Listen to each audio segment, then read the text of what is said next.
बोला तो बोलते कि कमेटी में जाओ, मैं एक बार सीवरेज बना चुका हूँ, अपनी में करूँगा। हमने खुद जेसीबी लगवा के रोड भी, गाड़ी भी 2 महीने से घर में अंदर ही है, बाहर रोड दोनों साइड से खत्म है, ना टाइलें लगी हुई है ना कुछ। अब दोनों साइड से खाई बन चुकी है, मकान को बहुत नुकसान हो रहा है।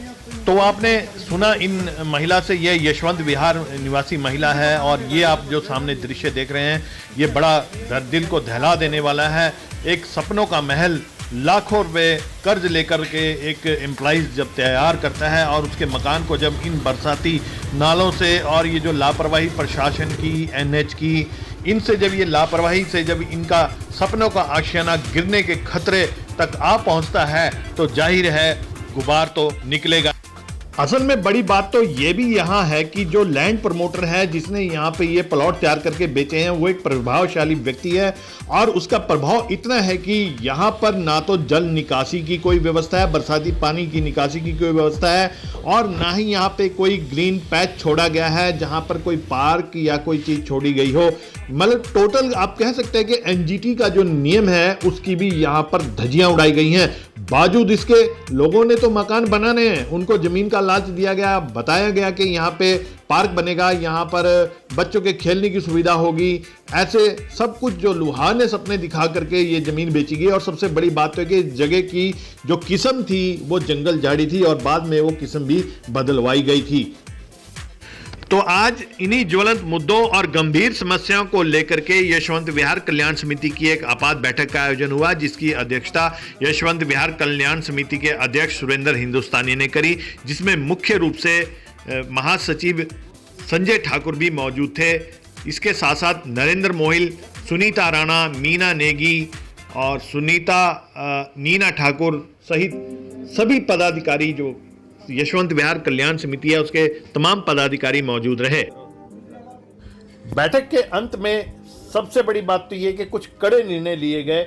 उन कड़े निर्णयों में सबसे बड़ा फैसला ये लिया गया कि अगर प्रशासन और स्थानीय विधायक इस क्षेत्र की समस्या का समाधान नहीं करते हैं तो यहां से कोई भी घर अब आने वाले समय में नगर पालिका का किसी भी तरह का टैक्स नहीं देगा और साथ साथ 2022 के चुनाव का भी बहिष्कार किया जाएगा।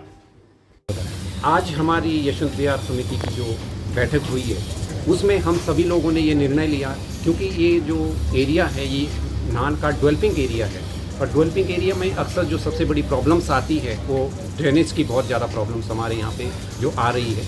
पानी को ठीक ढंग से चैनलाइज नहीं किया गया है, सड़क का सारा पानी लोगों के घरों में जा रहा है।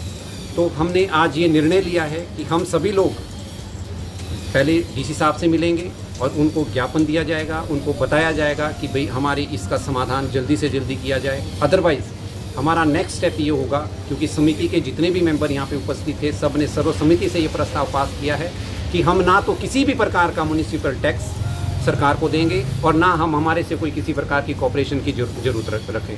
हमें फिर जिस ढंग से करना है हम अपने तरीके से अपने एरिया का डेवलप करने के लिए हम खुद करने की वो कोशिश करेंगे। पर सरकार से हम आगे आने वाले जो भी इलेक्शन होंगे उनमें वोट कास्ट करेंगे और ना ही हम कोई किसी प्रकार का सहयोग उनको देंगे। ये हमने आज यहाँ पे निर्णय लिया हुआ है। सबसे पहले हमने डीसी साहब से मिलना है, उसके बाद हम ईओ से यहाँ पे मिलेंगे और फिर हमारे जो पार्षद है और एमएलए हैं उनसे भी हम पहले नम्र निवेदन करेंगे। लेकिन अगर हमारी बात को नहीं माना गया तो हम फिर अपने तरीके से उसके ऊपर काम करेंगे। धन्यवाद। सुनीता, मेरा घर 3 साइड ओपन है जिसमें चारों साइड से हॉस्टल का पूरा पानी, गंदा पानी, सीवरेज वाला पानी घर के दोनों साइड से आ रहा है और घर मतलब दोनों साइड से खाइयाँ बन चुकी है। और हम जैन साहब को बोला तो बोलते कि कमेटी में जाओ, मैं एक बार सीवरेज बना चुका हूँ, अपनी में करूँगा। हमने खुद जेसीबी लगवा के रोड भी बना, गाड़ी भी 2 महीने से घर में अंदर ही है, बाहर रोड दोनों साइड से खत्म है, ना टाइलें लगी हुई है ना कुछ। अब दोनों साइड से खाई बन चुकी है, मकान को बहुत नुकसान हो रहा है, घर में भी अंदर गंदा पानी घुस गया है। मैं देवदत्त सैनी यशवंत विहार कॉलोनी नाहन में रहता हूँ। हमारे घर के नीचे की तरफ एक घर बन रहा है जो कि बहुत ज़्यादा जिन्होंने कटिंग की है।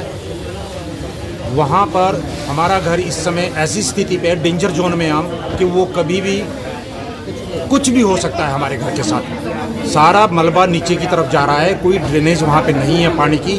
बरसात का जितना पानी है सारा उस कच्चे मत के ऊपर से जाता है, और जो नीचे घर है वो उसमें अभी बनने में बहुत सारा समय लगेगा। और मेरी प्रशासन से ये अनुरोध है कि वो इस पे कोई एक्शन ले और उस पे हमारे जो है घर को बचाने की कृपा करे। हमारे साथ शर्मा जी का घर भी है, उनकी भी सेम स्थिति है। हम दोनों के घरों को बहुत ज़्यादा नुकसान होने वाला है। धन्यवाद। बहरहाल इस क्षेत्र के लैंड प्रोमोटर की लापरवाहियों का जो खामियाजा यहाँ के लोगों को भुगतना पड़ रहा है, उसको लेकर अब कहीं ना कहीं सरकार की और प्रशासन की दखल अंदाजी होना बहुत जरूरी बन गया है। ऐसा ना हो कि यहाँ पर कोई बड़ा हादसा हो जाए और जिसके लिए सरकार भी और स्थानीय प्रशासन दोनों जिम्मेवार होंगे। HNN न्यूज के लिए नाहन यशवंत विहार से शैलेश सैनी की रिपोर्ट।